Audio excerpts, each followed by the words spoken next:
Hello, good evening. Welcome to Talkin Kop. Friday night preview of Liverpool against Wolves. Games on Sunday, but we all fancy the day off tomorrow. So tonight it's myself and Ashley. We're just going to have a natter about Wolves and all the fixtures coming up and all the press conference and loads of other shit as well that happened on Valentine's Day. Hey, Ashley, how are you? I'm good, thanks. How are you? Not too bad, not too bad. Anything much going on today? No, boring day. Boring day, no drama. No drama. Well, there's been a bit of drama. What did you make of it first? We'll start off with the press conference. Because Arne Slot wasn't able to talk about the game post-match. Had to wait until today. What were your initial takeaways from what you listened to? I mean, he always comes across as a very level-headed guy. And you know, I do think that, like anyone, in the heat of the moment, emotion can totally get the better of you. And I think that's what we saw at the end of the game. I think it's probably to his benefit that he didn't speak post-match. I mean, that seems to be his takeaway as well, where, you know, he's glad that he's had a little bit of time to think about it. I don't know. I mean, I liked to see that kind of passionate side of him. I mean, I don't think that that's what he's known for. I don't think he wears his heart on his sleeve the same way that Klopp does. But it shows that he cares. And I think that that's important. And I think that that really endears him to the fans. Funny enough, that's pretty much exactly what David Moyes said when he had his press conference. Are you saying I sound like David Moyes? David Moyes said pretty much exactly the same. Okay. Because it was put to him about Arne Slot and the game in general. Because look, it was huge. The reaction after that game is still generating news now, and it'll probably generate news for the next couple of weeks. But Moyes turned around and basically said he wasn't condescending, but what he was saying was, look, I remember what it was like when I was a younger manager. You forget David Moyes has managed over 1,000 top flight games, and he's really experienced. And he literally turned around and he just said, it shows he cares about his players. It shows he cares about his club, and totally understandable reaction. And the reaction Arne Slot gave at the end of that game was, it was justified. It was mild compared to some of the stuff that I saw in some WhatsApp groups. And that's a few times now where he's like completely lost the head. I'm not buying into this cool, calm, collected Arne Slot. I think he's being kind of brought to a boil with the standard of refereeing. Like, because the times that you see it, he doesn't just bring it out of nowhere. Like, it is when he knows there's clearly something that has gone wrong or clearly an injustice that has been served.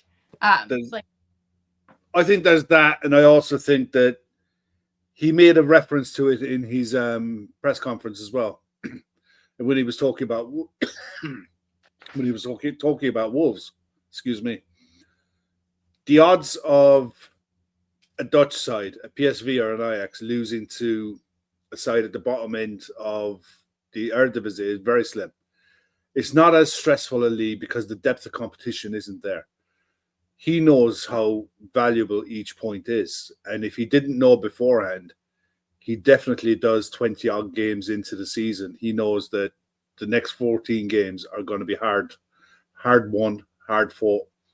And every point is going to be massively valuable. So when you see it slipping away like that in the manner that it did, it's totally understandable. Saying all of that, by the looks of it, he's available for us at the weekend. He's been charged by the FA. That hearing, I imagine, will probably be held possibly after the Villa game. It might be the Thursday. Yeah, I think they said it could take up to 2 weeks. I hope. The whole thing to kind of go through. Yeah.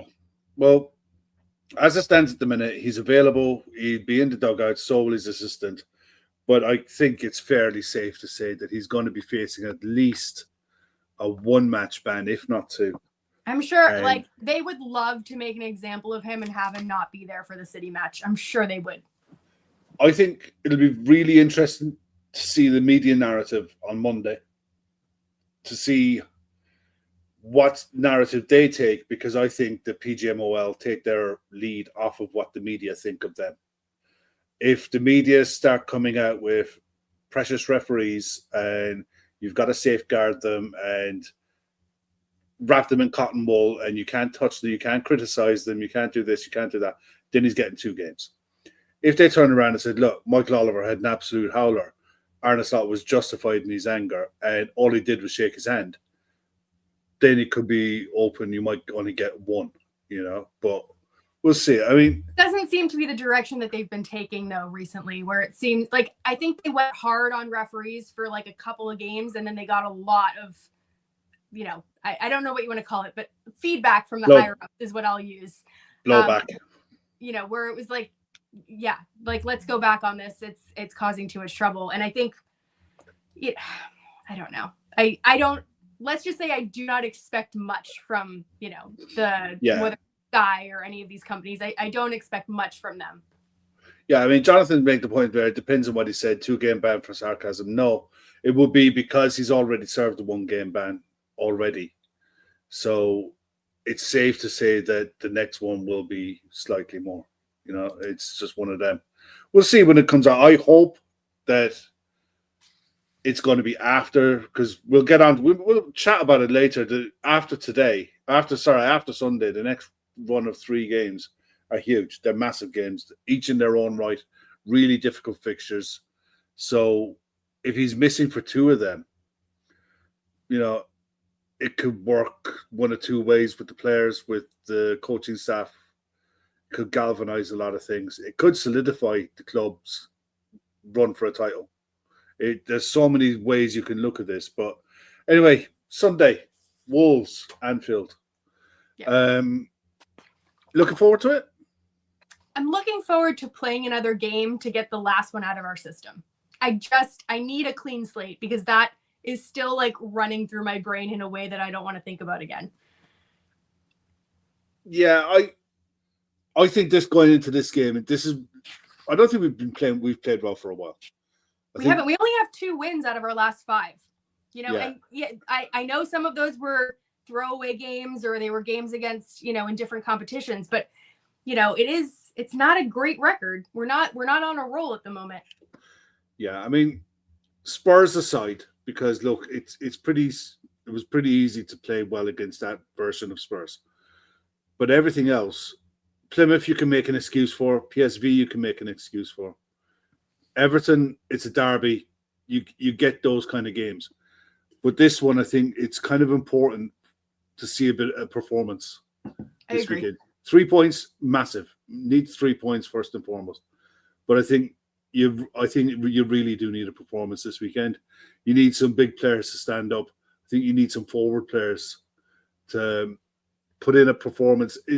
Irrespective of Mo Salah's goal form and what he's doing with his numbers, we haven't been able to get him involved in games enough for me. And the same can be said, I think someone was making a point there about Luis Diaz's form. If forward players are starved of service and they're feeding off scraps for what they're trying to create. We scored 2 goals off 6 chances the other night, which is a good conversion rate. But when you're finishing a game with that caliber of squad, with the number of efforts on goal below single digits, that's not right. There's something wrong there. So I think Wolves are a good opponent with some quality in their side, but a side we've got a really good record against in recent years. I think you've got to go back to might be 2010 since they beat us in 2023. It was sort of like a one-off game. Yeah, that was away, wasn't it? I think so. Yeah, but at Anfield, I think you got to go back to 2010 to the last time we lost, or maybe even drew. They just seem to be a side that we're in good games with, but we find a way to get a result. Even the reverse fixture, the first game at Molineux, was a 2-1 win. It was I think Kanate scored before halftime. There's a penalty, and I think Nuri might have scored as well for them. Was that like that the Konate like calamity at the back, wasn't it? Yeah. That was early in the season, and I think they were kind of trying to come to grips with things. Yeah. I mean, they definitely do always give us a good game. You know, I don't think it's going to be a complete pushover. I mean, they are where they are in the league for a reason. You know, they gave Villa a good game. You know, so they're not, like I said, they're not total pushovers. I think it depends on, you know, who shows up for them. I think Cunha is a very dangerous player. And we're going to have to be very mindful of him as a threat. But I think at the moment, a lot of their other kind of potential threats are currently injured. Yeah, I mean, the truth of the matter is, I think Cunha is probably playing the second half of this season for a move. And there's, you know, I think Wolves are that kind of club. They'll take gambles on players, try to develop them, and look to flip them. And that's been their model for a while, and it's a successful one. We've benefited from it with Diogo Jota, but at the same time, they don't want to keep players and hang around there for too long either, because I think they probably had a similar idea with the likes of Nelson Semedo when they got him from Barcelona. Big coup at the time to bring in a Barcelona fullback, but he's been at the club way too long. You know, it's stagnated. But I think us being at home, our 11, I think, pretty much picks itself. There's a few decisions to be made, but it's that. But I do think we have to kind of maybe think about rotation, because I think in terms of part of me thinks just bring the same, you know, obviously Gakpo has an injury concern, but just bring the same 11, have them wipe the slate clean and, you know, rebound after Everton. But part of me also thinks we've got a lot of games coming up, and if we are going to rotate, this would probably be the game to rotate in. I don't know if the Everton result changes that, though. Go on. I mean, we normally do the lineups later, but if we do, what do you think he should do, or what do you think he will do? I mean, I think the biggest questions is Trent fit enough to start? Yes or no? And then I think the other big question, going off the presumption that Gakpo is not going to play because has a niggle. So he might, you know, it might not be serious. I do not know. But if he doesn't play, I think your question then, is it Jota or is it Nunes that's up front? I think the rest of it pretty much picks itself, unless you were going to throw in an Elliott in midfield. Everything else, I think, stays the same. Yeah, no, I agree. I honestly think he'll try to look to get an hour out of Trent. I think Costas probably starts over Robertson, left back. Yeah, I think he's one that you're going to have to manage, especially over this next really hectic period. I mean, look, our next 4 games is Wolves at home, Villa away, Man City at home, Newcastle. Is it Newcastle away? What's in there? Hang on a sec. Yeah, hang on. It's Villa away, Man City away, Newcastle home. Yeah, which is actually kind of a blessing, because I feel like going away to Newcastle is a lot harder. Yeah, I suppose the other way to look at it, it's Wednesday, Sunday, Wednesday, Sunday. They're used to it. And we tend to do better when we've got this run. We've hit bumps when we've had time off. And Everton was no different. I think they had 3 or 4 days off in the run up to that Everton game. Some of them had a whole week off because of the Plymouth thing, you know, where, it's to their benefit to rest them. And I'm sure in the long run, it really does pay off. But in terms of match rhythm and the way that it kind of manifests in our results, we looked pretty disconnected. We looked like we were coming back from an international break against Everton for parts of that game. Yeah. Oh, yeah, definitely. Well, O'Sheen has put an 11 in there, and he went with Alisson, Bradley, Konate, Virgil, Costas, Gravenberch, Szoboszlai, McAllister, Salah, Nunes, Diaz. And I suppose I think you have to look to see if you can get either an hour out of Trent and replace him with Bradley in the second half. And I really like ex-players going back to are playing against their old clubs. I do too. I think there's a call for Jota up front. Yeah, I do as well. He loves to score against them as well. Yeah, but it's not just, and I wouldn't care who it is. I really likes. I think it gives you an edge. It gives you something to focus, and I think with the way Wolves potentially could be forced to line up because they've got injury problems as well. I wouldn't say their centre backs are the most mobile, and it's a toss of a coin. I wouldn't argue. I wouldn't blink an eye if O'Sheen's lineup is the lineup. I'd be grand with that, But I think it's an either or with Darwin or Jota. I think both of them will get minutes. It's just a case of who gets what. But I think if you can try to get minutes into Jota's legs and a bit of form into his legs, a bit of confidence, because he's been so in and out this season. I think that there's definitely a case for Diogo Jota that when he's fit, you play him. Because you're only literally got him until the next something happens, because you just know that something is around the corner for him. It's just his luck at the minute. He can't buy a run of games. And I think Darwin's in that.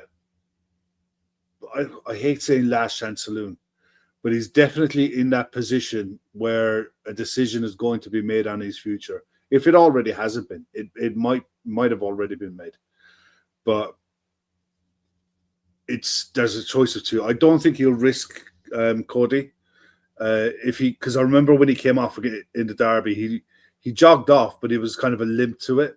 I think it was probably an impact. I think Slot referred to it as an impact in game, but if he was they had the next day off. They were only coming back in to train today, and it's not really training; it's just ticking over and tactic stuff. I don't know if you watched any of the other press conferences today. It was Mikel Arteta made the point at this time of the season with the volume of games that are going to be coming up. Players aren't really training now. Players they're coming in, they're keeping their bodies ticking over, doing their gym work, but it's mainly like recoveries. It's play, recover. This is where you're banking on the preseason work that you've done. The muscle memory, the fitness reserves that you've built up, and the rotation that's already been done in the squad throughout the season to get you to this point. But this next run of 4 games is huge. I think this could be a really good game. I'm really hoping that we can put in a performance. I think the days of blowing sides away, 5-6. Oh, hello. I should be back in a minute. But I think that the days of blowing sides away 5 or 6 goals are gone. But Davey's making a point there. Wolves tend not to sit back, and that'll suit us. Yeah, you're right, Davey. It will. They'll have a goal, but at the same time, they'll want to keep it tight as well. The majority of this Wolves side have played together for a while. They've had a few new signings coming in late in the January window.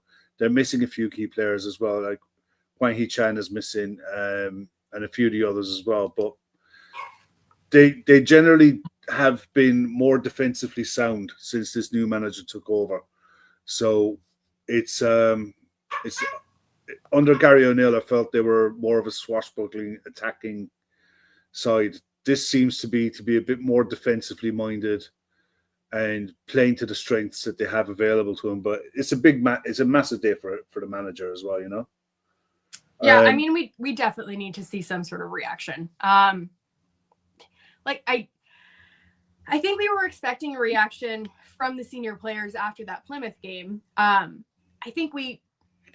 don't know. I was expecting more. I was expecting more from that Everton game, and I think that's why I was so disappointed with the result, on top of obviously the referee performance, which we can park. But I was expecting our senior players to really kick on, having used that rest to their advantage. I'm now looking at it as, okay, let's just park that as, the game that we needed to get the cobwebs off. And now hopefully this is the game that we really truly kick into gear. And I think Slot will probably use that to galvanize the team. I think we talked about this the other day about how, Klopp kind of built his empire on this siege mentality and this, us against the world mentality. And you could see it in a lot of the Instagram posts from the players, which they don't normally come out with anything that's too inflammatory. Normally it's like, oh, we move on to the next one. In a lot of these posts that you saw, whether it was Ibu came out with one, McAllister came out with one, it was all sort of like a, it's us against the world kind of thing. So there's clearly been some sort of message that's been shared around the squad, and I hope that does just kind of kick them on, because we all kind of know this team is capable of a higher gear than what we saw against Everton. And I think actually what we've seen for most of this season, I think there's still gears to go through. And I think when you talked about, the preseason and the fitness training and all of the things, like those are supposedly things that we shine in. Supposedly that's, one of the reasons that we hired Slot and his team is because they are renowned for being able to keep their teams firing and running and fit for a much higher percentage than anyone else, at least in the Eredivisie. So I hope to see that continue, because we've had a pretty good record so far. I think what you'll see probably over the course of the next couple of games, the dog does disagree with me, guys. I'm so sorry for anyone that's in the chat. You don't mind. Yeah, I'm sorry. I think what you're going to see in the next couple of games is strategic rotation. I think we saw that with Gravenberch coming off. He came off a lot earlier than I thought he was going to, even though he was being marked out of the game. I wouldn't be surprised to see like a McAllister get 60 and then get the rest of the game rested. And then maybe for the Villa game, it's Szoboszlai that gets 60 and then gets rested for 30 minutes. And then you have one or two players that come in and really do that work. I think that will be Slot's way of getting through this, along with kind of those Tsimikas, Robertson like-for-like swaps. Well, Dan Austin is asking the question here. Is it true that Arne Slot won't serve his ban until the Premier League FA have decided what it is? Yeah, as far as we know, what will happen is he was charged today. He'll have to go to a hearing. And I'd imagine that will be, I think it'll be late next week. I have a feeling it'll probably be Thursday or something like that. Could be Tuesday, but probably Thursday. They'll have the hearing, and usually by the end of business that day, you'll know what the story is. If not that day, it'll be the next day. So it's every possibility that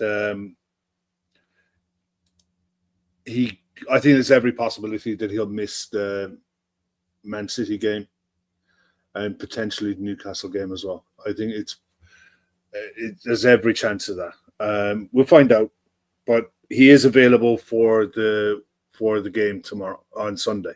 That's that's just the way it is. I'd be amazed if it was any difference. Yeah, he'll be there on Wednesday as well.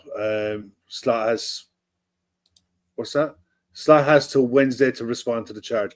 Well, if that's the timeline, usually it could, but the club will know how close do they need to leave it for him to be able to be available for this run of games. If it's a case he answers it early and get the hearing out, and they potentially he's missing for the City and Newcastle game, that's a problem. The later he leaves it, he might only miss one of those two. But all we know for certain is he's going to be in the dugouts on Sunday. And as long as he doesn't answer the charge until the Wednesday, he will be in the dugout on Wednesday night as well against Villa.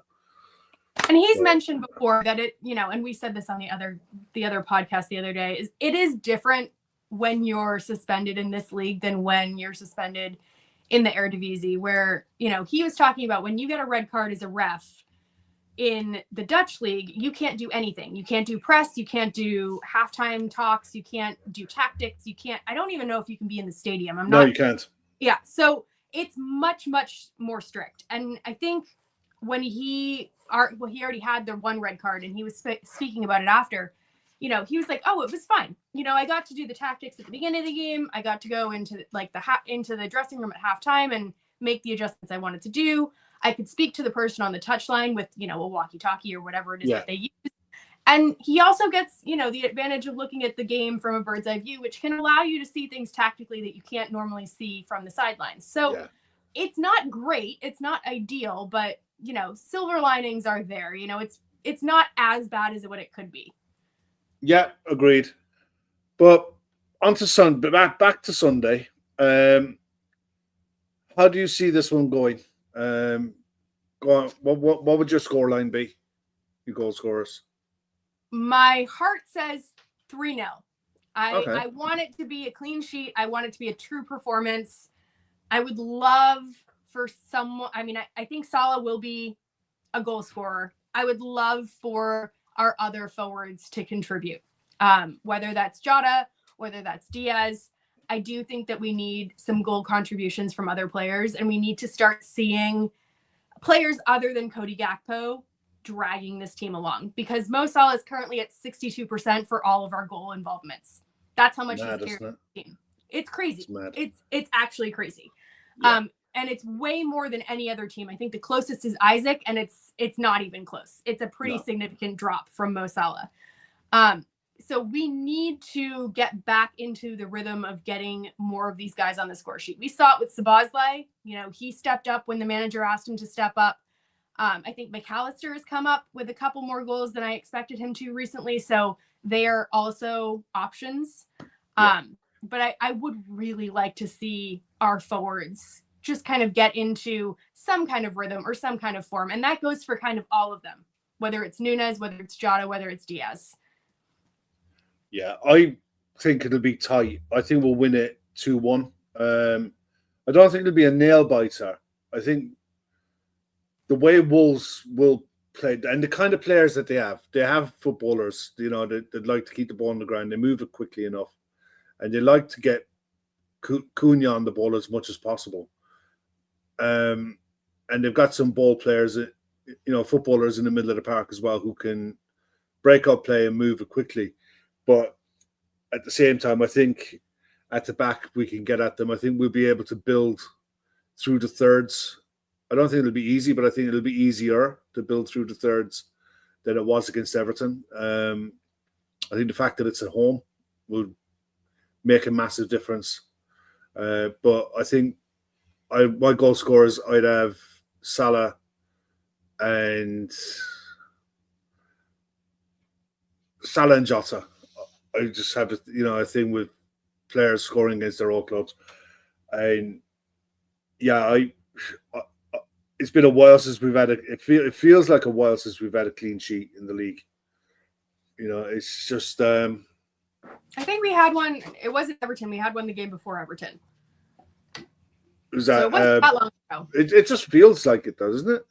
It does feel like that. Yeah, but it feels like we haven't played well in a while. But I think it's because we had so much of the schedule was broken up with whether it was the FA Cup or the League Cup. You know.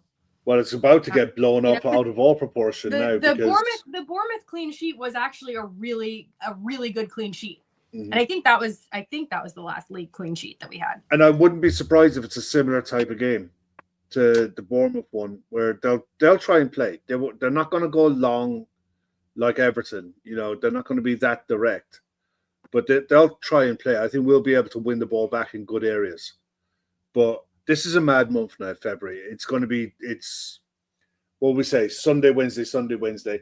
And then you're into the period of Champions League.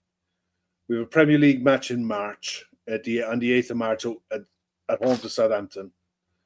And then Carabao Cup final. And you're into April. You know what I mean? There's like 2 weeks where there's nothing. You have an international break. So there's 2 weeks where there's nothing happening for our team. You know, but even in terms of like Premier League games, there's 2 in March, you know, with all of the other stuff thrown in. One. Well, it's Southampton, and then you're right. Oh, it's one. Yeah, Newcastle is the other one. So I mean, we can come away from the end of February, maintaining the 7-point gap. Extending it would be ideal, but if we can maintain that gap at 7 points going into the next international break, coming back to, or we have Southampton as well, but going to the international break with that 7-point lead maintained, that has to be the aim. And as someone put it in the chat earlier on, Villa, I think, are a good side at home. They can, away, they seem like a different beast, but they can be got at. They can be got at. Man City definitely can be got at. They're still Man City at the Etihad, but you can get at that back line. No doubt in my mind about that. The hardest one of those is Newcastle. One, because you got the League Cup final around the corner, but Newcastle are notoriously hard to break down, and in Alexander Isak, they've probably got the best in-form number 9 in Europe at the minute. So they had one of the best game plans against us as well. I think what they delivered when we were away, like the way that they handled Gravenberch, the pressing that they did in the midfield, the absolute harrying of Gordon and Isaac, not giving our back line like a minute's rest. Yeah. I think that so far, I think they perform the best as an opponent that I've seen. So I'm not looking forward to that game at all. Oh, I'm looking forward to it. Right? Because it's at Anfield and it's a 8:15 kickoff. So the atmosphere for that is going to be absolutely buzzing, especially if we go on a run of 3 wins in our next 3. We're bouncing into that full of confidence, knowing. I do hope that's what. I think if we play to our potential, then that's what it should be. But we have to get back. I think that's why this game on Sunday is so important. That's why I said we need we need a performance. We need momentum. We need to start gaining that momentum again. And we did a really good job of that in prior periods of this season where we were like, this is a really tricky run of fixtures, and then we kicked on. And I think we need to see that. Yeah. It makes a point. That is a weird kickoff. It is a weird kickoff, 8:15 for some reason. For me. Take your wins. Take your wins where you can get them. But for us, it's 8:15 at night. Yeah, that's a tricky one. But I mean, under the lights is always good. I feel like we perform better under the lights. Well, Jonathan's making a point here. Arsenal play away at Forest on the same night. We've seen it before with the league, with how results can swing either way for sides. With us, it was a win that we weren't expected to get, and Arsenal was sat there watching, and they went out and got a draw against Villa. That could be the kind of night where it could swing either way. If Arsenal were to pick up 3 points against Forest and we don't do the job against Newcastle, suddenly going into the game, you have that little break before you play Southampton. It's like that's when a lot of talk will happen. Controversy. On the flip side of that, if we go and beat Newcastle and Arsenal don't do their job against Nottingham Forest, the gap opens up a bit more, and then you're sat there and you're having a whole different conversation. But as it stands at the minute, that's a tough run coming up for Arsenal, especially given what they're going to be navigating injury-wise. They've got a few kind of lower teams in Leicester and West Ham. But then they go to Forest, they go to United, they go to Chelsea, they go to Fulham. Like that, there are enough banana peels in there that something could happen. And I don't know how he's going to properly manage that front line. Like, I don't know what he's going to do to make sure that front line doesn't just fall apart. And I certainly wouldn't want to be depending on Raheem Sterling as my goal scorer. I don't think anyone would have, and I know for a fact none of us would wish any ill on any of their players. The idea that Kai Havertz had a hamstring ripped off the bone And it's no joke when you have to get it's surgery horrible for a hamstring. Like they literally reattach it with like sutures and staples. It's disgusting. Yeah, it is. It's horrible. It's at best he might be back for next season early sometime. You're talking serious months, and he's gonna and then you have to be able to trust it again too as a player. And we've seen what happens when players come back from serious injuries. I mean, it's 6 months to a year until they really. I mean, I'm grateful that our medical technology is advanced in a way that he's able to even play again. Because 25 years ago, I have no idea if an injury like that would be if you'd be able to recover the way that you can recover now. I know it's a different thing, but I remember I used to watch WWE back in the day, and I can remember watching Triple H in a match with The Undertaker.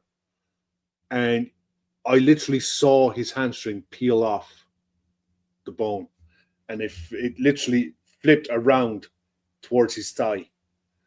And I've never seen a guy cripple. He folded, and he had to be carried into the ring, and they done the finish and what have you, and they stretched him out of the place. And that was the first and one of the few times I've ever seen that type of injury happen live. I've never seen it. That it's just six. I've seen leg breaks and I've seen some horrific stuff on a football pitch, but that one. And Paul Merson did an interview with Sky, and he was fuming over the fact that you had these guys away in a warm weather training camp. You should never have a situation where a player's hamstring goes like that unless they weren't properly warmed up in the first place. He was making the point that almost putting it on the player that he wasn't stretched properly. He wasn't warmed up enough to be out and going playing in an intensity that he was at. I don't know about that. I think Arteta and a few other managers have made the point. I don't know what you make of this, but a few other managers have been making a point this last week about the volume of injuries that are happening across the league and the type of injuries that are happening across the league. The amount of players this season that are going down with knee problems, with hamstring issues. It feels like it's a lot more this season than it has been for a while. And the problem, I think, is just going to get a lot worse. So I think Arne Slot made the point about, I don't know if you caught it. It was a week ago now, I think, where he was asked about why can't we name our 23-man squad on the bench and have everyone available for games. Rather, you have your 11 on the pitch. Why can't I name as many subs as I like? You're obliged to register a squad of however many for the Premier League. Why can't you name as many subs as you like and use the 5 off that you want to? You're not obliged to fill them.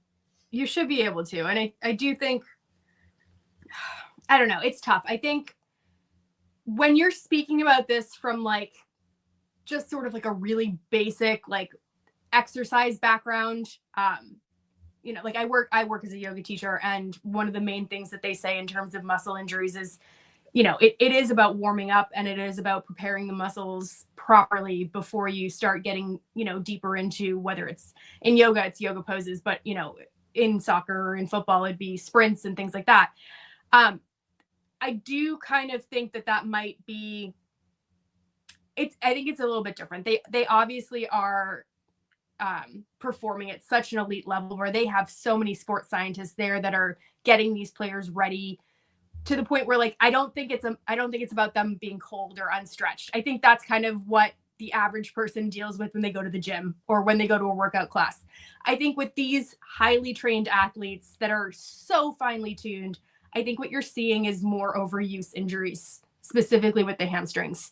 I think that the ACLs, those are more kind of freak injuries that just happen with the nature of the way that contact occurs in football.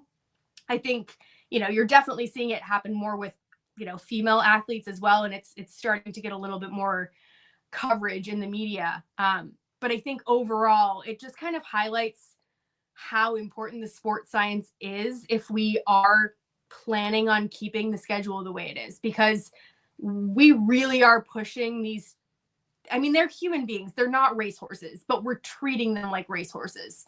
And we are pushing them to the absolute limits of red zones and things like that, where you are going to start seeing major players going down like flies. And I think this is the time in the season that happens. And, you know, you need players and you need managers to speak up about these things, because they're the only ones that have a voice. Like, we can sit here on a podcast and say there's too many games or these players need a rest or whatever, you know, but we're not going to make the tiniest bit of difference. There's a reason why Slot rested those players for Plymouth. He didn't want to lose that game.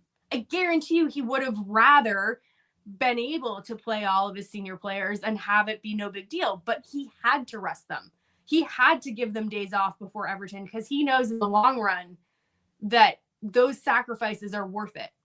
Yeah. And I don't know if, you know, in the case that we're talking about, I don't think Arsenal has the squad to be able to do those things. You know, I think that they're pushing so hard to the edge that, you know, what you're seeing is risks being taken, and those risks are basically falling through. Yeah, it's massive. I mean, the effort that's needed to be taken by any club, we've seen it with when we've been chasing Man City and vice versa, is draws or losses. Every point, every game is a must 3 points, and it's relentless. It's non-stop. We talk about, February is huge for us as a club. When these players go away on international duty, I think the Dutch players are playing in a Nations League semi-final, and the others are playing qualifiers. So there is no rest for these players. You know, the players will go off. We've got a Champions League game. We've got a Carabao Cup final. They've also got the international games that they'll play as well. Different training regimes, different way of playing, different styles, different surfaces. They're all over the world, traveling, what have you. Anything can happen. You're in the lap of the gods for when these players go away. They're also doing completely different training routines. Yeah. And like they're, you know, the way that they're doing warm-ups and cool downs and all of the different exercise routines that they're doing, everything changes. And the body is so used to habits. And if you're not warming up in exactly the same way, that's when you tweak things. That's when things happen. And that's why you see when they go away to international duty, a lot of times it's freak injuries. And a lot of times it's just because they're so finely tuned to the warm-ups and the cool downs that are very specific. And if they don't have, whether it's the trainers or the facilities to do those warm-ups and cool downs in the exact same way, the body doesn't respond well to that. Plus the added, you know, huge issue of flying halfway across the world does nothing for our muscles. Well, that's to Ashley Jewell. Ashley Jewell makes a great point there. You know, he said he's a runner, and if he stops for 5 minutes, it's not great to start again. He thinks the VAR hurts players. I agree with that. I do. Yeah, I do as well. I've often wondered. I remember I watched a lot of rugby, and you see a player when they get sin binned. They used to have training bikes on the sideline when they were stopped for 10 minutes. They'd sit on a training bike. You know, whether they used it or not was up to the player. But at least it kept their muscles moving and it kept their heart rate going. And nothing worse than like you're going full blood and thunder and contact for 20 minutes, half an hour. And then suddenly you're told, go and sit down for 10 minutes. And by the way, when you come back on, you're going to be going at 100 miles an hour again and getting smashed left, right, and center. That's no good for the body. It can't be good for the body to have VAR checks going on for 2, 3, 4 minutes at a time, where you stop, you're chatting, and then suddenly the game restarts and you go again. Especially like peak winter, like when it's freezing out. Yeah, I'd love to know if there's an analysis. There's bound to be. Someone is bound to have done an analysis on the type of injuries that happen and when they happen, if they happen, or, you know, within a time frame after VAR decisions. It's definitely something to look at. I'm sure clubs have looked at it. I mean, you've got managers looking for micro details of an advantage left, right, and center. So I'd be amazed if it wasn't looked at. But it's a really, really good point. I mean, I think you actually see. I know I saw the other day Allison, which is kind of crazy. He was doing stretches. I forget what game it was. It was a game that we had a lot of dominance in, and he was doing stretches like in the box while we were playing. And it's clearly, I don't think he's doing it on a whim. I think it's something that he's being instructed to do, especially after all these hamstring injuries that he's had, where, you know, because he's not being used for periods of time, like he needs to stay warm enough. Otherwise, he will get an injury again. He will get a reoccurring hamstring injury. So if you pay attention to him just in the next couple of games, notice sometimes he does a couple of hamstring stretches mid-game. Yeah. Well, Washu makes a point there. In modern day football, these players are monitored constantly. Still through injuries, but still though injuries will occur regardless, the human body cannot be adequately prepared 100%. I think you can be prepared as well as you want to be prepared. But I honestly believe that no player plays 100% fit, 100% ready. I think every player at some point is playing through a level of pain, Definitely. Or a level of discomfort. It's just, I remember going back watching interviews, and it was mainly being talked about with the Dutch players back in and around when the likes of Arjen Robben was at Chelsea. Arjen Robben was a great player, but he would not play injured for love nor money. He wouldn't do it. If he wasn't 100% fit and right and happy with his own body, he would not play. And look, you can't argue with the guy because he went on to have a really long career. And the partnership that he had at Bayern Munich with Frank Ribery went on for years and years and years. So there's two sides to it for sure. But look, it's a really interesting topic to probably delve into. I'd love to delve into that with someone who's got medical know-how or someone who's actually studied it. I think it's a great subject to be able to find out a bit more about. But it's amazing, like the new technologies that they're using as well. There was a post today from McAllister, and he was inside of a hyperbaric chamber playing like a little Nintendo 60 or like a little Game Boy. And he had the oxygen mask on, and then he was inside of a hyperbaric chamber. And so the way that they're recovering, I know Jamie Vardy is actually really, really famous for constantly using his like little hyperbaric chamber after he, downs his vodka and Skittles or whatever. But it's very interesting to see like the technology that they're using and how it's evolving. Like it's the wellness space and the recovery space is definitely something that has advanced quite a bit, but it's not enough really to prevent some of these injuries. Well, quick look at some of their other fixtures for this weekend, because it is, tomorrow is a full weekend. It's a full Sunday, really, of fixtures. I'll just shout out fixtures to you. You just tell me what you think quickly. Leicester against Arsenal, 12:30. I think Arsenal win it comfortably. Yeah, me too. Villa against Ipswich, 3:00. Villa also comfortable. Yeah. Fulham home to Nottingham Forest. Close, but Forest win. Okay. Man City versus Newcastle, 3:00. That could be the watch of the weekend. I could see Newcastle doing damage. I would go maybe a score draw on that one, but I could see Newcastle pulling a result out of the bag there. I think it's a massive game. I think Akanji is also, I don't know why I said it in a weird accent. I think he's missing as well for about, like 2 weeks or something like that. So he's going to miss our game. Yeah. So they definitely have their own injury issues to worry about. They also have Real Madrid next week. So I'm gobsmacked that that's the 3:00 kickoff. Gobsmacked that that's the 3:00 kickoff. Southampton against Bournemouth, South Coast Derby. I think Bournemouth win that comfortably as well. West Ham against Brentford. London Derby. I think that could go either way. I'm curious to see how West Ham sort of evolves now that Potter's been there. I'm curious to see what he does with the club. Like they look a little bit more solid. I mean, again, I could kind of see that going as a draw. I don't think there's a standout. Well, Chris reckons Akanji's out for 8 to 10 weeks after surgery. It's worse again for them, yeah. It's mad. I think Saka also had an 8-week setback. That's what I was just reading today in terms of his recovery. So he was they were planning on having him back, I think, at the end of March. I don't know if that's going to happen. Yeah. I actually think it would be a disservice to Saka if he plays at all this season. I think it'll depend how close they get. I do too, but I think in terms of his well-being and his long-term career, because he is still young. Yeah. I would, I mean, and that's not even coming from like a fan perspective. That's just coming from like a human perspective. Yeah.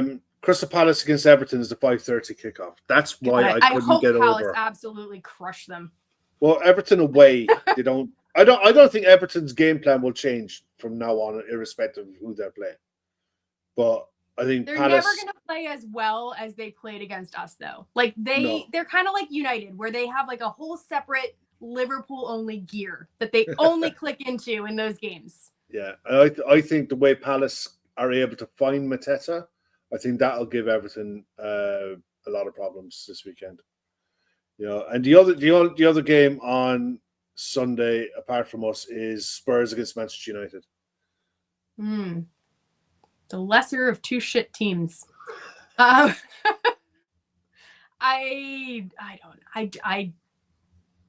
that could be 0-0. That could be 3-3. That could be anything. Like, I don't know. Yeah, I'm the same.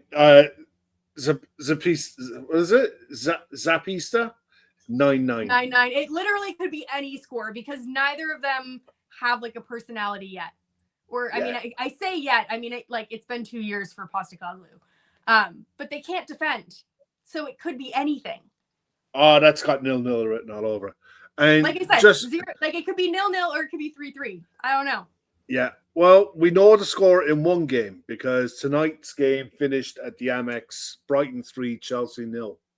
What a response from Brighton! Like fair play, they got absolutely tonked. Yeah. I was listening to them and they were talking about how their coach actually took the game plan from Forest and they burned it. Like he took the physical game plan and set it on fire as some sort of like metaphor ritual. Or whatever. Yeah. Well, I've seen 2 of the goals tonight. I didn't see the Mitoma goal is fantastic.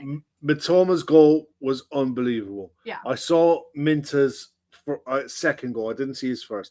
His second goal for me was brilliant. Loved he was it. Their player of the match. Yeah, scored 2 on the night. And 2 assists for Danny Welbeck as well. Look, Brighton are one of those sides. They blow hot and cold. They're up, they're down, and I think that they need patience because their recruitment is actually really quite good. But because they're new players, and you have this situation where it's the nature of the club that they are, where they sell their great players quite frequently. They need time for their new players to kind of bed in, and I hope they have enough financial security that they can keep their team together. I think Baleba is probably going to go. Yeah, well, Darren was in the Daz TV. Darren was in the chat earlier on. He said, "Good evening. Looking forward to this game. Hopefully, it's another big 3 points. So do we." Look, this weekend is massive. We need to be winning this game first and foremost, but I think a performance more than anything else. Chris was making the point earlier in the chat about does Arne Slot rotate? I don't think he needs to. Yeah, I don't think he needs to this early. I wouldn't be surprised if Kwanzaa comes on in the game, but I think it's 2 games a week now until for a while. I don't see a need to change it unless he needs to change it. But look, I do think that we're going to have to see Kwanzaa. Like, I think we're at a point where we no longer, like I said that, I feel like I was just saying this like 2 weeks ago where the Gomez comfort blanket was back and now it's gone again. Yeah, and I've got a feeling it's going to be gone for. I think it might, like there's rumors that he might need surgery. You know, I don't think it's going to be I don't think Gomez is going to be in the picture anytime soon. So we are going to have to depend on Kwanzaa. I don't like the situation that we are in with our center backs. I think that we are once again in that really undesirable place of, depending on an Endo as a 4th choice. Like, I think as long as you've got Virgil there, I don't really mind who plays with him. If it was Kwanzaa against Wolves, fine. I prefer it to be Konate. I just think if you manage the ball properly in those type of games, you're not going to ask them to run the back off anything. But look, on that, anything else, Ash, you want to throw in before we go? No, I just want to see a result. I want to see a response. I kind of just want it to be back to business as usual. Yeah, me too. Look, don't forget the charities. The link's in the description. If you want to become a member, actually, no. Hold off on the membership at the minute because there might be some news coming on that in the near future. Keep an eye out for that. But the membership is alive and well. We are just evolving it a little bit to provide more content and things like that. So there might be a little bit of tweaks coming in the future. Yeah, just hold your horses on it for the near future. Other than that, thanks everyone in the chat. Your comments have been really brilliant as usual. We'll be back on Sunday with post-match show, and the lads will be back Sunday evening with a roundup of the game against Wolves and the rest of the weekend as well. So on that note, thanks Ashley, and thanks everyone in the chat, and we'll see you guys soon. Take care. Slán. Bye, Jeff. Thanks, guys.